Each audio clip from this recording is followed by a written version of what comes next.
عدل و انصاف ایسا ہونا چاہیے کہ چار لوگ یاد رکھیں اور کام ایسے ہونے چاہیے کہ مر کے انسان زندہ رہے۔ ایک واقعہ ہے کہ ملزم ایک 15 سالہ لڑکا تھا، ایک سٹور سے چوری کرتا ہوا پکڑا گیا۔ پکڑے جانے پہ گارڈ کی گرفت سے بھاگنے کی کوشش کی، مزاحمت ہوئی اور مزاحمت کے دوران سٹور کا ایک شیلف بھی ٹوٹ چکا تھا۔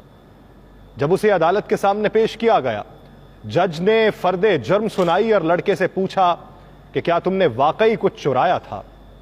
تو آگے سے جواب آتا ہے بریڈ اور پنیر کا پیکٹ چرایا، اس کا میں اعتراف کرتا ہوں۔ جج صاحب پوچھتے ہیں کیوں؟ جواب دیتا ہے مجھے ضرورت تھی۔ بہت مختصر جواب۔ جج صاحب کہتے ہیں خرید لیتے، تو جواب دیتا ہے کہ پیسے نہیں تھے۔ جج صاحب پھر کہتے ہیں گھر والوں سے لے لیتے۔ بچہ جواب دیتا ہے کہ گھر پہ صرف ماں ہے، بیمار ہے، بے روزگار ہے، بریڈ اور پنیر اسی کے لیے چرائی تھی۔ وہ پوچھتے ہیں تم کچھ کام نہیں کرتے؟ جواب دیتا ہے کرتا تھا، ایک کار واش میں تھا، ماں کی دیکھ بھال کے لیے ایک دن کی چھٹی کی تو نکال دیا گیا۔ جج صاحب کہتے ہیں تم کسی سے مدد مانگ لیتے؟ جواب دیتا ہے کہ صبح سے مانگ رہا تھا، کسی نے مدد نہ کی۔ جرا ختم ہوئی اور جج صاحب نے فیصلہ سنانا شروع کر دیا۔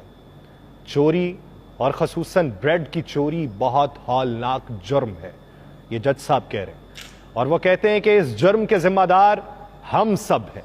عدالت میں موجود ہر شخص مجھ سمیت اس چوری کا مجرم ہے۔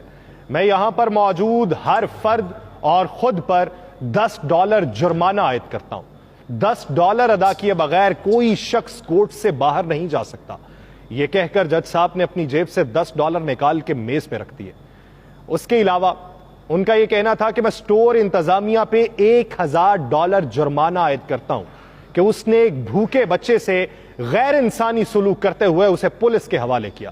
اگر 24 گھنٹے میں یہ جرمانہ جمع نہ کرایا گیا تو کورٹ سٹور سیل کرنے کا حکم دے دے گی۔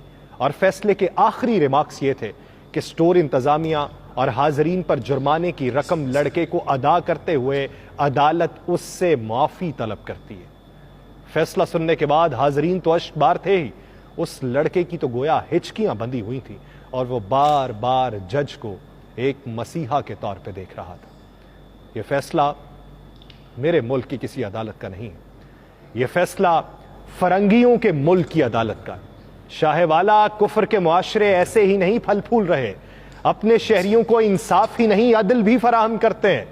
کفر کا معاشرہ ایک مثال سے باقیوں کی زندگی بے مثال بنانا جانتے ہیں۔ شاہ والا کفر کے معاشرے انسانوں کی بنیادی ضروریات زندگی سمجھ رہے ہیں۔ ہم جنہیں کفر کا معاشرہ سمجھ رہے ہیں وہ ہمارے نزدیک تو کچھ اور ہی معاشرہ ہے، اور اسے سہل کرنے کے لیے وہ لوگ کوشاں ہیں۔ اس معاشرے میں انسانی جذبات کی قدر ہو رہی ہے اور انہیں 4 لوگوں میں مجروح نہیں کیا جا رہا۔ اس معاشرے میں مجرم کو اپنی صفائی کا پورا موقع دیا جاتا ہے اور پھر اپنا فیصلہ صادر کیا جاتا ہے، جبکہ یہاں انسان کی زندگی اجیرن کر کے، اس کے جذبات مجروح کر کے، اس کی ضروریات کو پسے پشت ڈال کر اس سے جینے کا حق چھین لیا جاتا ہے، اور اس کے لیے صرف جھوٹے دلاسے ہوتے ہیں اور طفل تسلیاں رہ جاتی ہیں۔ ہمیں اپنے آس پاس